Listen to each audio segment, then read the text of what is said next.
tiempo y espacio preciso, Rodrigo Lugones da inicio a su columna. ¿Cómo están nuevamente, mis queridos?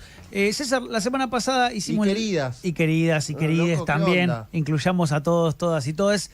Hemos empezado a echar luz sobre los conceptos de transhumanismo y poshumanismo tan manoseados y poco aclarados. Bueno, traje un desagregado un poco más específico de poshumanismo hoy para poder entenderlo un poquito mejor. Vamos a ver hasta dónde llegamos. De todos modos, va a continuar esta columna. Vamos a proponer algunas cosas. La primera es profundizar en la vía de la aceleración del capital que habíamos mencionado, que la trataba Marx, pero que fundamentalmente parte de una idea que la traje recortada del Anti-Edipo, que dice así. El Anti-Edipo de Les y Guattari. Exactamente, que te la traje porque sé que sos un gran lector de ellos. Así que dice, ¿cuál es la vía revolucionaria? ¿Retirarse del mercado mundial o quizá ir en sentido contrario? Es decir, acelerar el proceso tal como lo decía Nietzsche. En verdad, en esta materia todavía no hemos visto nada. Esta se dice que es la cita, el puntapié a partir del cual arranca a pensar, a escribir Nick Land, del CSRU y por supuesto todos los teóricos posteriores que provienen actualmente de lo que se llama trans y poshumanismo. Pero hoy... ¿Y el aceleracionismo es otra cosa? ¿O está incluido? Está incluido, pero tiene que ver justamente con la propuesta de avanzar hasta el final en la... ¿De llevar las fuerzas productivas al máximo? Hasta el final, inclusive pensando que el humano no sea un obstáculo para ellas. Yo te voy a hacer una pregunta que va a parecer fuera de toda lógica, pero los que venimos de los barrios populares más o menos la entendemos. Mi querido César, ¿vos alguna vez te pegaste un jarrazo, lo que se llama jarrazo, esta idea de calentar la pava? Y hasta los 22 años, que fue cuando se urbanizó el barrio, bañarse era a los jarrazos limpios. Bien. Bueno, ¿vos sabés por qué tiene que ver esto con el transhumanismo y el poshumanismo? Hay una forma muy sencilla de explicar los sistemas que prescinden del agenciamiento humano. Te lo digo con palabras medio deleuzianas. ¿Qué quiere decir? De humanos que intervengan en el proceso. Es el termostato. Una de las formas del termostato que conocemos es la que tiene básicamente ese aparatito que ponemos para que nos caliente el agua, ¿no? Que lo programamos y le ponemos, che, cuando llegue a 25 que corte y que automáticamente este proceso se repita cada vez que el agua se vuelve a enfriar, ¿no? Eso, nosotros cada vez que prendemos una canilla, abrimos una canilla, mágicamente aparece el agua caliente porque está operando ese mecanismo. Es decir, se reproduce solo sin que nosotros más que una sola vez programemos el punto de la temperatura en la que queremos que caliente el agua. Bueno, esa lógica cibernética muy primitiva, que es el termostato, sirve para entender de dónde parten las hipótesis especulativas del trans y el poshumanismo. ¿Por qué? Porque, claro, el termostato es una tecnología bastante sencilla, primitiva, podríamos decir, a pesar de que en muchos barrios todavía no existe de forma total y absoluta. Países, por supuesto. Bueno, sigue siendo una tecnología bastante limitada. Ahora, si llevamos hasta el final la hipótesis que nos plantea el termostato, es decir, sistemas, vos lo dijiste la semana pasada, que se autorreproducen, lo que se llama la autotelia, la capacidad de hacerse a sí mismo de algo, ¿no? De un mecanismo, de un método. Esto es una hipótesis que, por supuesto, es... Que incluso está en el reino animal. Por supuesto, por supuesto. En algunas especies, la hembra no necesita del macho para... Estamos hablando, en el reino animal, hablamos de vida. En cambio, cuando nos encargamos de hablar de sistemas complejos, no hablamos ya de vida estrictamente. Entonces se pone medio complicada la discusión, porque en vez de ser el reino fungi, el reino animal, son cosas que son primero producidas por seres humanos, pero que adquieren autonomía. Esto es especulativo, porque no está probado a ciencia cierta que hoy existan sistemas abiertos, hipercomplejos, que se autorreproduzcan.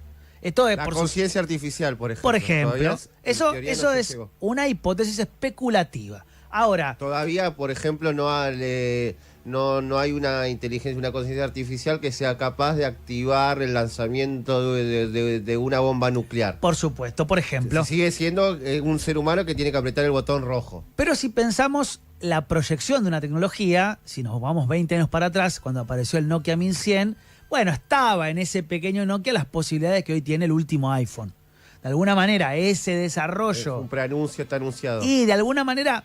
no es que necesariamente se desata de la aparición histórica del Nokia 1100 que va a aparecer un super teléfono inteligente en 20 años. Pero uno puede, de alguna manera, suponer con cierta lógica que eso va a tender... Pero ya era una ruptura ¿no? en los medios de comunicación, de comunicación en el sentido de comunicarse, ¿no? Sí, sí. No de los medios periodísticos, que uno decía, como habrá sido la invención del telégrafo, ¿no? Es una ruptura en la historia. Exacto. ¿No? Una aparición de un objeto, ¿no? Que redefine la vida misma y el proceso de evolución de la vida, ¿no? Y todo lo anterior es prehistoria casi. Exactamente, puede quedar abolido, puede ser suplantado o puede convivir hasta que desaparece, no sabemos lo que va a ocurrir. Entonces, se habla de poshumanismo especulativo porque si bien no hay formas objetivas a la fecha de demostrar que esto es o que va a ser, hay una tendencia que si uno la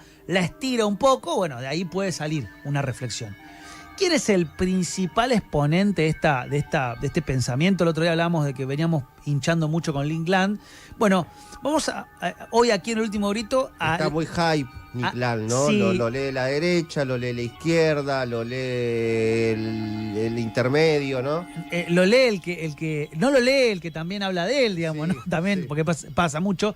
Bueno, hoy vamos a hablar de un filósofo que se va a tener que empezar a estudiar mucho. No está traducida su obra al castellano. Yo he podido leer algún cuento y he podido leer algún ensayo que está muy poco traducido, que es David Roden.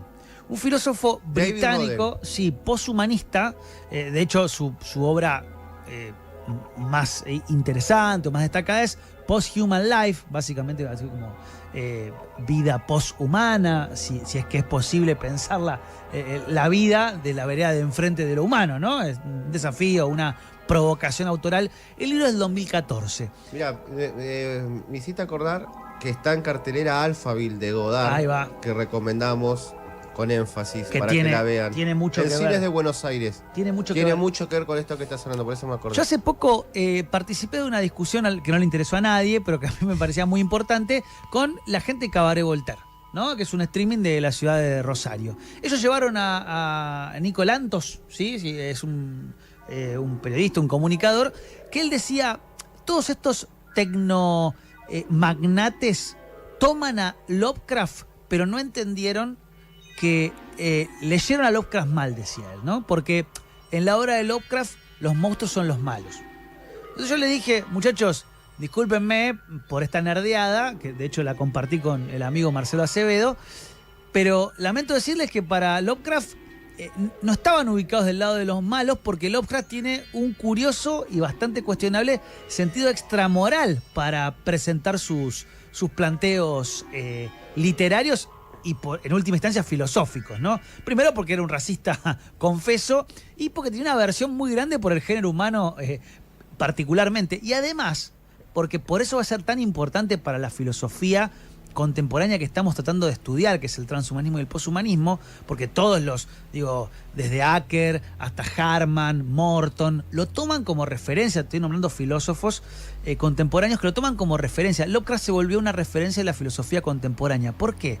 Porque piensa las posibilidades de existencias más allá de lo humano, porque los tiempos históricos que analiza son en millones de años, son eones, no tienen que ver lo con... que se llama el cosmicismo. Claro. La filosofía se llama cosmicismo. Un más allá... Que lo retoma Melasux después hablando de También filósofos. otro gran filósofo contemporáneo francés del correlacionismo, ¿no? Que se llama otra corriente contemporánea que vamos a hablar.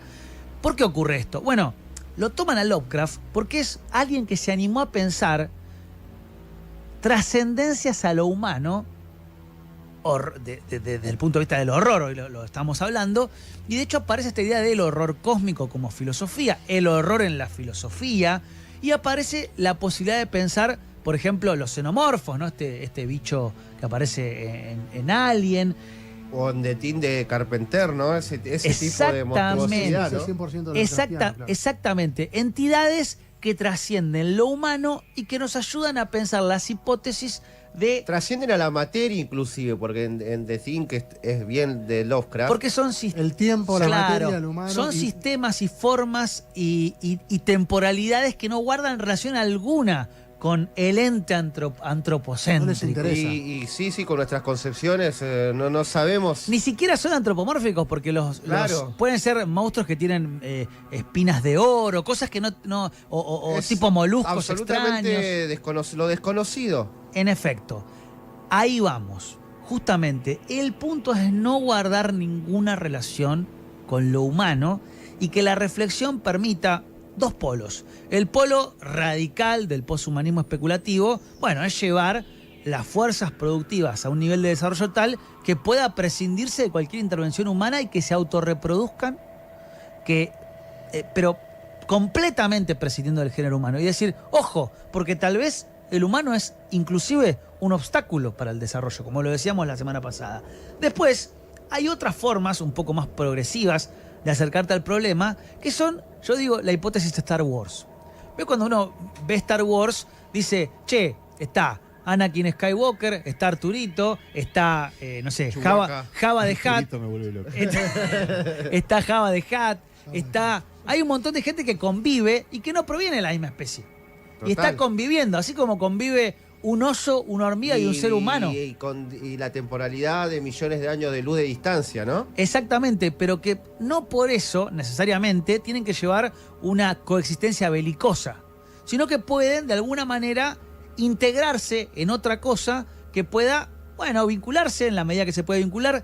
Y la gran pregunta que trae un escritor muy importante uruguayo, que es el gran traductor de Nick Land y que está traduciendo también a David Roden y muchos más, que es Ramiro Sanchís, que él dice...